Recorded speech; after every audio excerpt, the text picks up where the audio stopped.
السلام علیکم. جہاں زیب عباسی ایک نئے یوٹیوب پروگرام کے ساتھ حاضر ہے. سپریم کورٹ آف پاکستان کے 6 ججز نے نذر عباس توہین عدالت انٹرا کورٹ کیس کا تفصیلی فیصلہ جاری کر دیا ہے. جسٹس جمال خان مندوخیل کے تحریر کردہ اس فیصلے میں یہ کیوں کہا گیا ہے کہ وہ بینچ جو جسٹس منصور علی شاہ کی سربراہی میں ریگولر بینچ ہوتے ہوئے آئینی تشریح کا کیس سن رہا تھا، اس نے دراصل آئین کے اوپر عمل نہیں کیا، اور اس کی وجوہات کیا بتائی گئی. اور ایک سوال بڑا ڈسکس ہو رہا ہے اس فیصلے کے بعد، اور وہ سوال یہ ڈسکس ہو رہا ہے کہ جناب جسٹس سرفراز ڈوگر نے جسٹس طارق جہانگیری کو جوڈیشل ورک سے روکنے کا جو عبوری حکم یا انٹرم آرڈر جاری کیا ہے، سپریم کورٹ کے 6 ججوں کے اس اکثریتی فیصلے سے اس عدالتی پروسیڈنگ کو ہٹ کیا ہے. یہ بیانیہ جو بنایا جا رہا ہے یہ کیوں حقیقت پر مبنی نہیں ہے، اس کے اوپر بھی تفصیل سے اس ویڈیو میں بات کریں گے. تفصیلات میں جانے سے پہلے ایک آپ سے گزارش ضرور ہوگی کہ چینل سبسکرائب کریں تاکہ نئی آنے والی ویڈیو یا اپڈیٹ آپ کو بر وقت مل سکے. سب سے پہلے جو 11 صفحات پر مشتمل جو فیصلہ ہے اس کے چند بنیادی پوائنٹس آپ سے شیئر کرتا ہوں. سپریم کورٹ نے یہ ایک سوال پہلے فریم کیا ہے کہ آئینی اور ریگولر کمیٹی میں شامل ججز کے خلاف توہین عدالت کی کارروائی ممکن ہے یا نہیں ہے. یہ اس لیے سوال فریم کیا گیا کہ جب نذر عباس توہین عدالت کیس جسٹس منصور علی شاہ کی سربراہی میں چل رہا تھا تو اس کے بعد یہ کیس آئینی بینچ کی طرف جب یہ معاملہ جاتا ہے تو اس پہ کنٹیمپٹ آف کورٹ کی پروسیڈنگ انیشیٹ کرنے کے لیے فل کورٹ تشکیل دینے کا یہ جسٹس منصور علی شاہ کی طرف سے یہ فیصلہ دیا گیا، جس کے اوپر پھر یہ ICA آئی اور اس پہ اب یہ فیصلہ آیا ہے.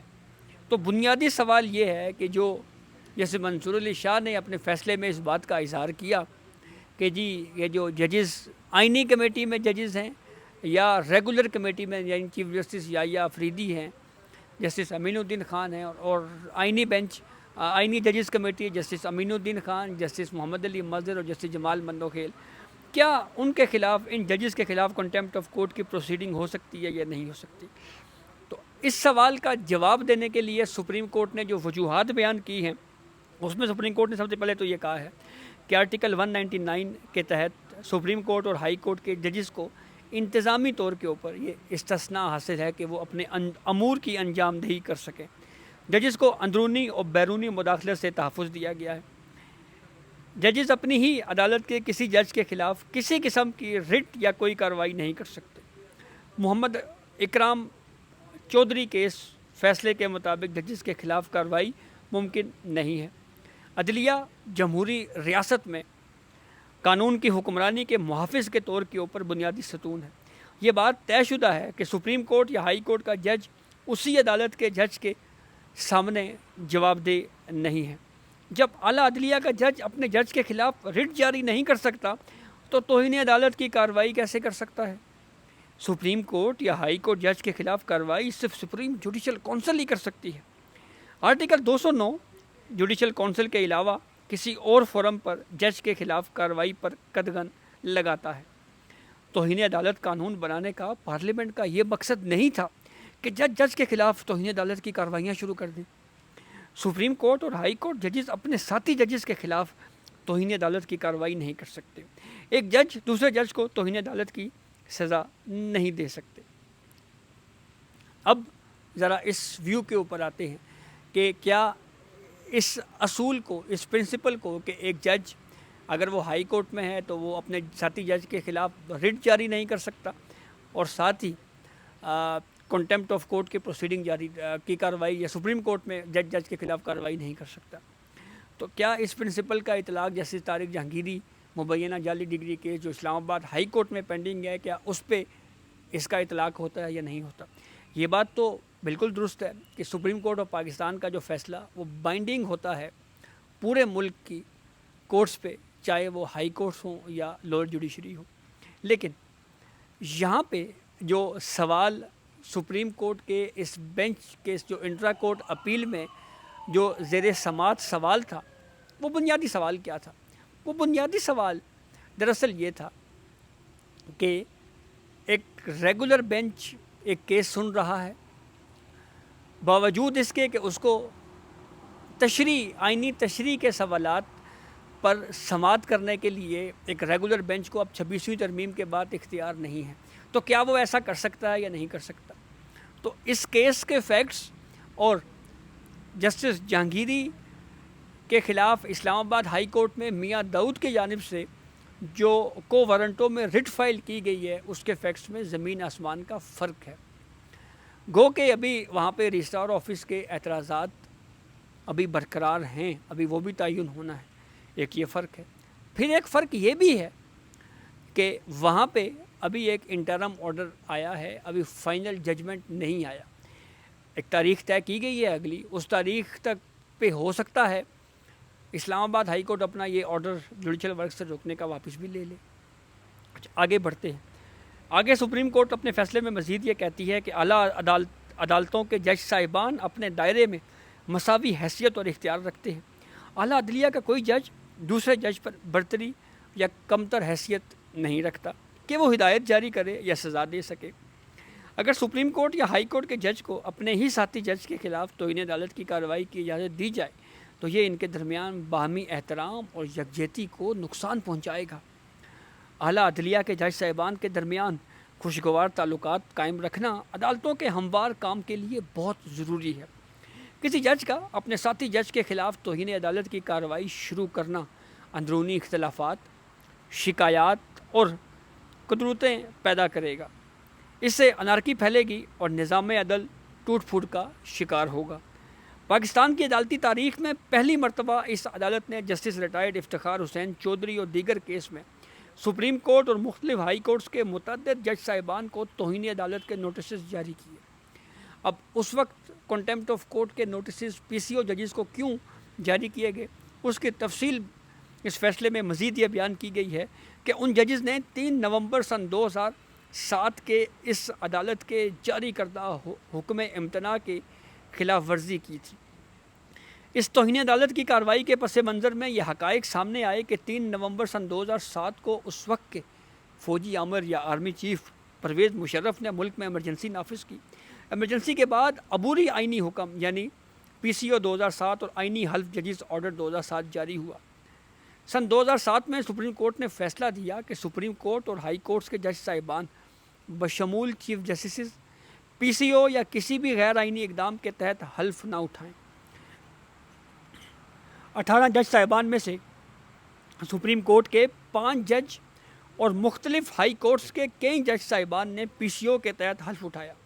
سن 2009 میں عدلیہ کی بحالی کے بعد اس عدالت کے 14 رکنی بینچ نے 31 جولائی سن 2009 کو Sindh high court bar case میں فیصلہ سنایا۔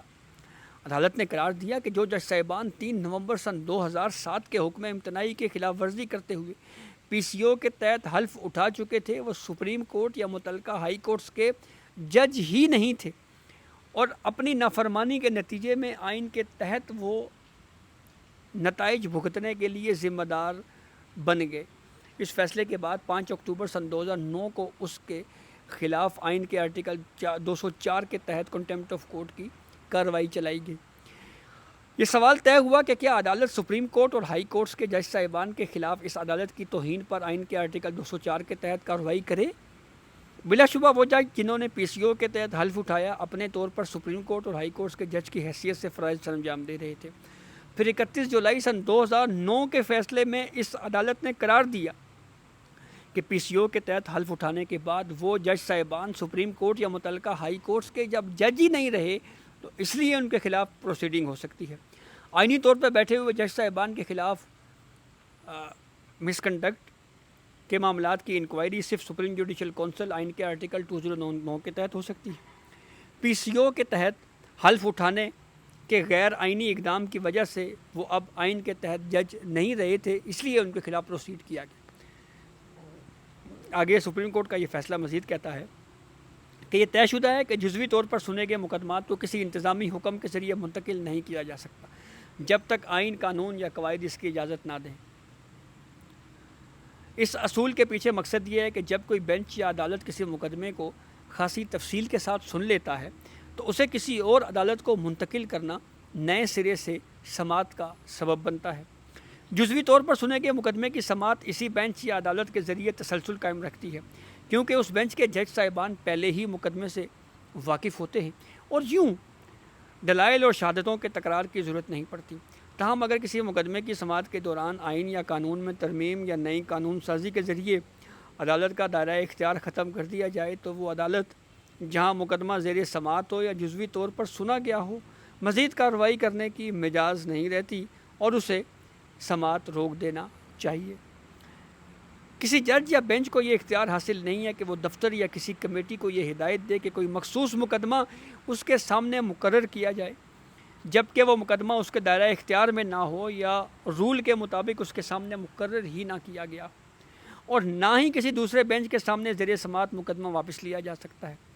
صرف وہی بینچ جو کسی مقدمے کو سن رہا ہو یا جزوی طور پر سن چکا ہو اسے اپنی فہرست سے خارج کر سکتا ہے۔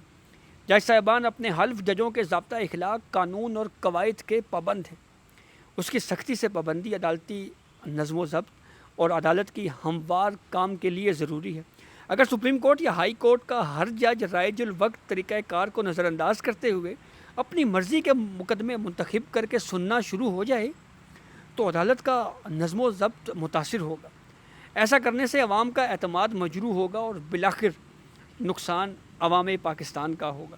یہاں یہ ذکر کرنا ضروری ہے کہ مرکزی درخواستوں کے زیر التوا ہونے کے دوران پارلیمنٹ نے 26ویں آئینی ترمیم منظور کی تھی، جس کے تحت آئین کے آرٹیکل 191A اور آرٹیکل 202A کا اضافہ کیا گیا۔ آئین کے آرٹیکل 191A کی ذیلی شق 1 کے مطابق سپریم کورٹ کے آئینی بینچ ہوں گے، جس میں کہا گیا 26ویں ترمیم میں کہ وقتاً فوقتاً سپریم کورٹ کے جج صاحبان سے جوڈیشل کمیشن آف پاکستان نامزد کیا جائے گا۔ جوڈیشل کمیشن آف پاکستان کے ذریعے آئینی بینچز کے لیے ججز کو نامزد کیا جائے گا۔ 26ویں ترمیم میں یہ بھی کہا گیا کہ آئینی بینچوں میں ہر صوبے سے مساوی تعداد میں ججز شامل ہوں گے۔ آرٹیکل 191A کی ذیلی شق 3 یہ لازم قرار دیتی ہے کہ سپریم کورٹ کا کوئی بھی بینچ آئینی بینچ کے سوا ان معاملات میں دائرہ اختیار استعمال نہیں کرے گا جن پر یہ شق شامل ہوتی ہے۔ اس ذیلی شق نے سپریم کورٹ کے دیگر بینچوں سے ان معاملات کا اختیار واپس لے لیا جن پر یہ شق لاگو ہوتی ہے، اور یہ اختیار صرف اب آئینی بینچوں کی حد تک محدود کیا گیا ہے۔ اسی طرح آئین کے آرٹیکل 191A کی ذیلی شق 5 یہ لازم کرتی ہے کہ تمام درخواستیں، اپیلیں یا نظرثانی کی درخواستیں جن پر شق 3 لاگو ہوتی ہے اور جو 26ویں آئینی ترمیم 2024 کے نافذ ہونے سے پہلے سپریم کورٹ میں زیر التوا یا دائر ہیں، وہ فوراً آئینی بینچوں کو منتقل تصور ہوں گے۔ اس کی سماعت اور فیصلہ صرف انہی آئینی بینچوں کے ذریعے کیا جائے گا جو شق 4 کے تحت ہوں گے، اور آئین کی اس متعلقہ شق کی ذیلی شق 5 میں استعمال ہونے والے الفاظ فوراً منتقل تصور ہوں گے سے مراد یہ ہے کہ آئین کے اطلاق کے نتیجے میں سپریم کورٹ میں زیر التوا یا دائر مقدمات جن پر شق 3 لاگو ہوتی ہے 26ویں آئینی ترمیم کے نفاذ سے خودکار طور کے اوپر آئینی بینچ میں منتقل ہوں گے۔ آئین کے آرٹیکل 191 نے ایک نئی درجہ بندی قائم کی اور ان معاملات میں سپریم کورٹ کے دیگر بینچوں کو خارج کیا گیا جن پر ذیلی دفعہ 3 لاگو ہوتی ہے۔ ان مقدمات کی سماعت کا اختیار آئینی بینچوں کو دیا گیا تھا۔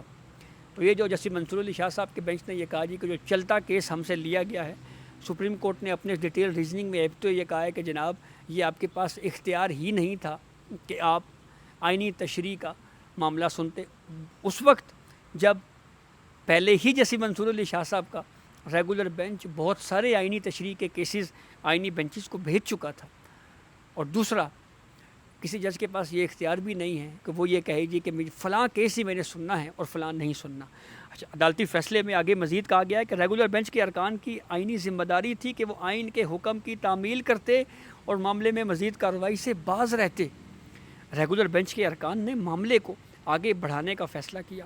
انتہائی ادب کے ساتھ یہ کہتے ہیں کہ آئین کے متعلقہ دفعات کے منافی ریگولر بینچ کے پاس مزید کارروائی کرنے کی کوئی وجہ موجود نہیں تھی۔ ہمیں افسوس کے ساتھ یہ کہنا پڑ رہا ہے اور یہ مشاہدہ کر رہی ہے کہ ریگولر بینچ کے ارکان نے باہمی اتحاد و یکجہتی کے اصول کو بھی مد نظر نہیں رکھا۔ اگر ریگولر بینچ 27 جنوری 2025 کا حکم دینے اور توہین عدالت کی کارروائی چلانے سے پہلے کمیٹیوں کے ارکان سے رابطہ کر لیتا تو یہ غیر ضروری صورتحال پیدا ہی نہ ہوتی۔ یہ حقیقت ہے کہ اطمینان کے بعد ریگولر بینچ نے اپیل کنندہ کو جاری نوٹس واپس لیا تھا، لیکن حیرت انگیز طور پر ہی اس نے دونوں کمیٹیوں کے ارکان کے خلاف آرٹیکل 204 کے تحت کارروائی کرنے کا فیصلہ کیا۔ یہ سمجھ سے بالا تر ہے کہ ہمارے یہ جو بردر جج صاحبان ہیں، یعنی جیسے منصور علی شاہ اور دیگر ججز ہیں، ان پر ایسی کیا چیز غالب آئی کہ انہوں نے کمیٹیوں کے ارکان کے خلاف یہ کارروائی شروع کرنے کا حکم دیا۔ یہ اپیل کنندہ کے خلاف نوٹس واپس لے لیا جس پر فوجداری اصل درخواست قائم ہوئی تھی، یعنی جو سپر سٹرکچر جس پہ قائم ہوا تھا وہ تو ختم ہو گیا تھا۔ تو ریگولر بینچ کے پاس مزید کارروائی کے لیے کیا کچھ باقی رہ گیا تھا؟ یہ سوال پیدا ہوتا ہے کہ انہوں نے کمیٹیوں کے ارکان کے خلاف کارروائی جاری رکھنے کا فیصلہ کیسے کر لیا؟ بہر صورت یہ حکم جس پر عمل درآمد ممکن نہیں، کیونکہ اس کی دو وجوہات ہیں۔ اولاً یہ ریگولر بینچ کی جانب سے کسی بھی کمیٹی کو کمیٹی کو کوئی ہدایت نہیں دی گئی تھی۔ دوسرا، دونوں کمیٹیوں کے ارکان کے پاس یہ اختیار ہی نہیں تھا کہ وہ درخواستوں کو ریگولر بینچ کے سامنے جو ہے وہ مقرر کرے۔ آگے آئین کے تحت یہ درخواستیں پہلے ہی آئینی بینچ کو منتقل ہو چکی تھیں اور اس کے سامنے زیر سماعت تھیں۔ اس سے پہلے ریگولر بینچ نے انہیں اپنے سامنے مقرر کرنے کا حکم نہیں دیا جا سکتا تھا۔ دونوں کمیٹیوں کے ارکان کا نہ تو ان درخواستوں کو آئینی بینچ کو منتقل کرنے میں کوئی کردار تھا اور نہ ہی ان کے پاس یہ اختیار تھا کہ وہ انہیں وہاں سے واپس لے کر ریگولر بینچ کے سامنے مقرر کرتی۔ کسی بھی حالت میں دونوں کمیٹیوں کے ارکان نے ایسا کوئی عمل نہیں کیا جو آئین کے آرٹیکل 204 کے دائرہ اختیار میں آتا ہو۔